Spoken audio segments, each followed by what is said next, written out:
As pessoas confundem adoração com louvor. Sim. O louvor, ele é uma oferta, já diz o salmista, um sacrifício de agradecimento. Ou o louvor também, ele é um reconhecimento diante até mesmo das dificuldades da vida, em que você tenha coragem, apesar de tudo estar caindo aos pedaços, você fazer como Abacuque que diz: não vai florescer a videira, não vai ter animais nos campos, não vai dar fruto, a gente não vai ter vinho para celebrar esse ano, porque foi destruído tudo. Eu amo Abacuque por isso. Mas ele diz: todavia eu me gloriarei e me alegrarei no Senhor, porque tu, Senhor, é a minha força. E aí que está o segredo da adoração, do louvor.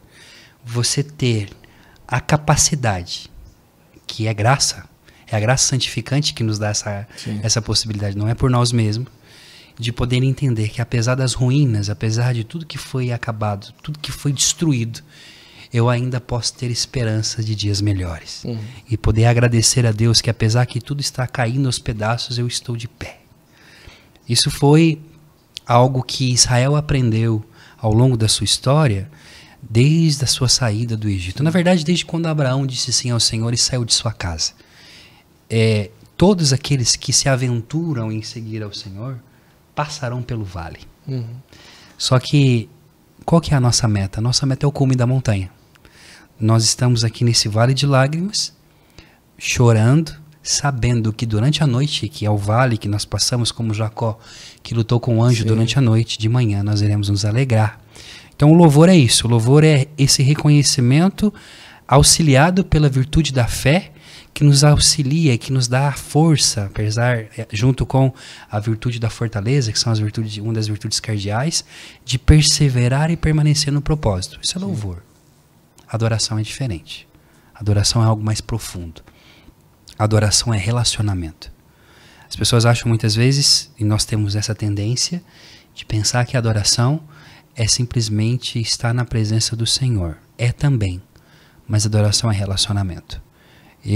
A minha formação teológica é na teologia grego-bizantina, na teologia oriental, e o meu autor, um santo ortodoxo chamado Nicola Cabasilas, ele foi um grande homem, e ele já quando criança, ele foi criado pelo seu tio Nilo Cabasilas, que era metropolita de Tessalônica, na Grécia, e o seu tio era monge no Monte Athos, um monte muito famoso na Grécia, onde esses monges, eles, à luz daquilo que o apóstolo Paulo fala, orai sem cessar, eles organizaram, desenvolveram um método chamado exicasmo. O exicasmo, ou eziquia, do grego que significa silenciar-se, era nada mais do que o coração que busca sintonizar-se às batidas do coração de Jesus. Nossa, o dia todo rezando.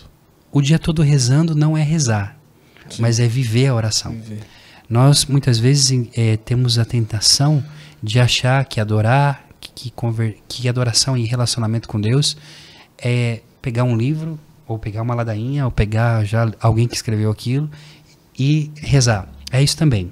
É o ritualismo que nós falávamos antes, que é a nossa tentação.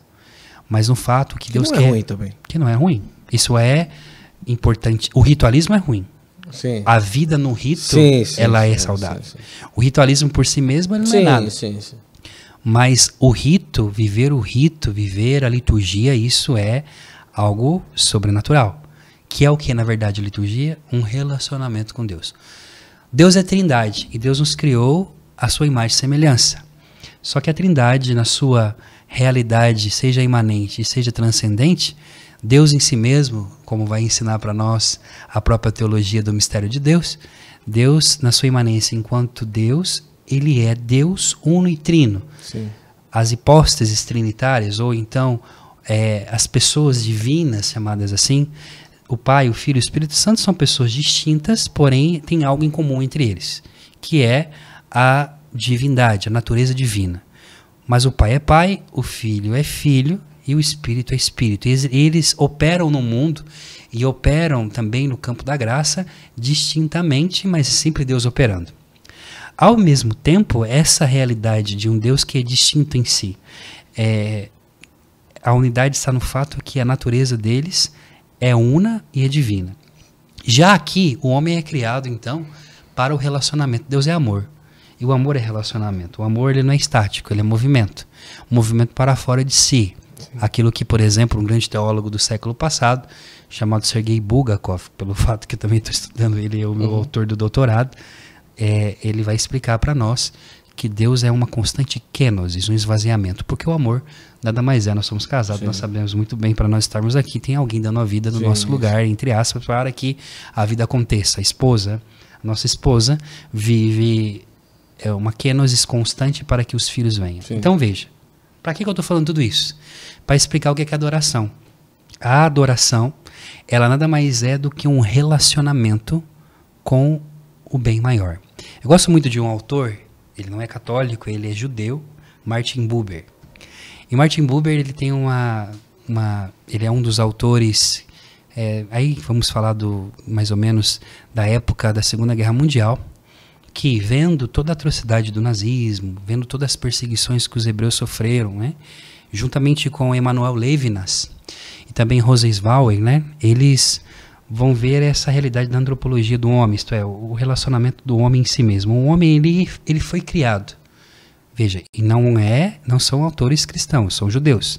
Mas eles entendem que o homem foi criado para ser e para se tornar um dom para o outro. Então, por exemplo, quando Deus, você tem o seu rosto. Essa é a filosofia de Emanuel Levinas, muito interessante. Emanuel Levinas ele vai falar sobre o alter, o outro, é eternamente o outro. Né? Eu tenho que conhecer o Guto. E o rosto do Guto, ele me interpela. Porque, por exemplo, a gente tem aqui a internet. Você vê os quebra-pau que acontecem na internet e as coisas, as pessoas, os valentões, as pessoas aí que são muito boas em escrever textos, brigarem. É aquilo que os nossos pais diziam, vem falar na minha cara. Por quê? Porque quando eu não vejo o rosto do outro, sim, foi o que aconteceu no nazismo, você pode cometer as maiores atrocidades do mundo. Mas quando eu olho nos olhos, quando eu vejo quem você é, quando eu te conheço, eu mudo o meu modo até mesmo de te tratar. Então, o homem ele tem essa natureza aberta, como vai ensinar para nós São Tomás de Aquino, que ele é feito para se relacionar. O homem não foi feito para ficar sozinho. E quando no Gênesis, o Senhor diz, não é bom que o homem fique só, por isso vou fazer um auxiliar que lhe corresponda. O Senhor não está somente, claramente, em primeiro lugar, está falando a respeito aí já a semente do sacramento do matrimônio. E ao mesmo tempo essa realidade do homem que não pode ficar sozinho. Mas a palavra o homem não é bom que o homem fique só, não está ligado simplesmente à realidade da complementariedade entre homem e mulher, mas à realidade ontológica do homem que de fato foi feito para não estar sozinho. Assim como o próprio nosso Deus, ele em si mesmo, mesmo sendo o único Deus, ele não está sozinho porque ele é uma família, o Pai, o Filho e o Espírito Santo. Então, né, o homem ele tem necessidade direta de relacionamento. E quando se fala de Deus, o homem nasce para a adoração. O homem nasce para a adoração. Para a adoração. O que é a adoração? Esse relacionamento com Deus. Essa busca, essa saudade do Éden que é plantada dentro do nosso coração.